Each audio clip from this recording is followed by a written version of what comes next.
এই বছরের মতো কাঁচা আমের সিজন তো চলে যাচ্ছে। কাঁচা আমের জুস কিন্তু অবশ্যই কিছু মাস পরে আবার খাওয়ার ইচ্ছে হবে, তো ভাবলাম একটা প্রিমিক্স রেডি করে রাখি।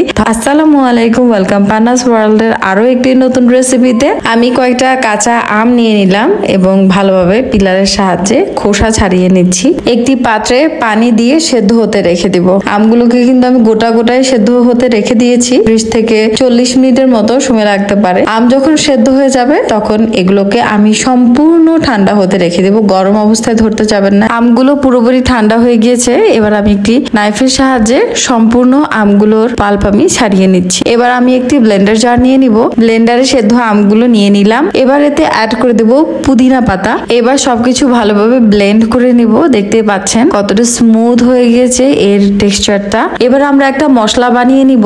1 টেবিল স্পুন নিয়ে নিয়েছি গোটা জিরা, 1 টেবিল স্পুন নিয়েছি মৌরি বা মিঠা জিরা, আর 1 টেবিল স্পুন নিয়ে নিয়েছি সাদা গোলমরিচ। 5 থেকে 7 মিনিটের মতো এগুলো টেলে নিব এবং এটাকে এক সাইডে রেখে দিব। পরবর্তীতে কিন্তু এটা কাজে লাগবে। এবার নিয়ে নিচ্ছি 3 কাপের মতো আমি চিনি, আর অ্যাড করে দিব প্রায় 1.5 কাপের মতো পানি। সবকিছু ভালোভাবে নাড়িয়ে চাড়িয়ে নিব। চিনি যখন গলে যাবে তখন এতে অ্যাড করে দিব আমরা যে ব্লেন্ড করে রেখেছিলাম না আম আর পুদিনা পাতার পেস্ট, সেটা হুইস্কের সাহায্যে মিক্স করার চেষ্টা করবেন, তাহলে খুব দ্রুত মিক্স হয়ে যাবে। ভালোভাবে মিক্স হয়ে গেলে এখানে অ্যাড করে দেব 1 টেবিল স্পুন বিট লবণ। এতে ফ্লেভারটা চটপটে হয়ে যাবে। আরো অ্যাড করে দেব 1 টিস্পুন সাদা লবণ।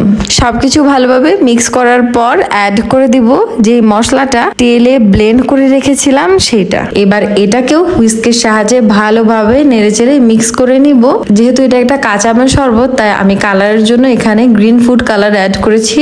এটা অপশনাল, তবে দিলে দেখতে সুন্দর লাগে। কিছুক্ষণ জাল করার পরই দেখতে পাবেন এর টেক্সচারটা খুব সুন্দর হয়ে এসেছে আর ঘনও হয়ে এসেছে। এটা আমরা অতটুকু ঘন করব যেন এই যে শিরার যে তার সেটা যেন না আসে, আর এটা ঠান্ডা হওয়ার পর যেন এটা জমে না যায়, তার জন্য এখানে 1 টেবিল স্পুন আমি লেবুর রস অ্যাড করব। লেবুর রসটাকে কিন্তু আমি আবার ছাঁকনিতে ছেঁকে নিয়েছি যাতে কোনো লাম্পস না থাকে। এবার এটাকে ঠান্ডা হতে রেখে দিব। ঠান্ডা করে একটা কাচের জারের মধ্যে রেখে দিবেন। এটা হচ্ছে প্রায় 1 লিটারের একটি কাচের জার। কিভাবে এই প্রিমিক্স দিয়ে জুস বানাবেন সেটাও দেখিয়ে দিচ্ছি। আমি একটি পাত্রের মধ্যে অনেকটুকু বরফ নিয়ে নিলাম আর 1/4 কাপের মতো এখানে দিয়ে দিচ্ছি আমের প্রিমিক্স। 500 ml পানি, সাথে আমি চিয়া সিড আর তোকমা একটু ভিজিয়ে রেখেছিলাম, সেগুলো এখানে অ্যাড করে দিচ্ছি। গরমে কিন্তু এগুলো খেতে বেশ ভালো লাগে। আর একটু ফ্লেভারের জন্য লেবু কেটে টুকরো টুকরো করে এখানে অ্যাড করে সবকিছু ভালোভাবে মিক্স করে নিলেই তৈরি হয়ে যাবে মজাদার এই টক মিষ্টি ঝাল ঝাল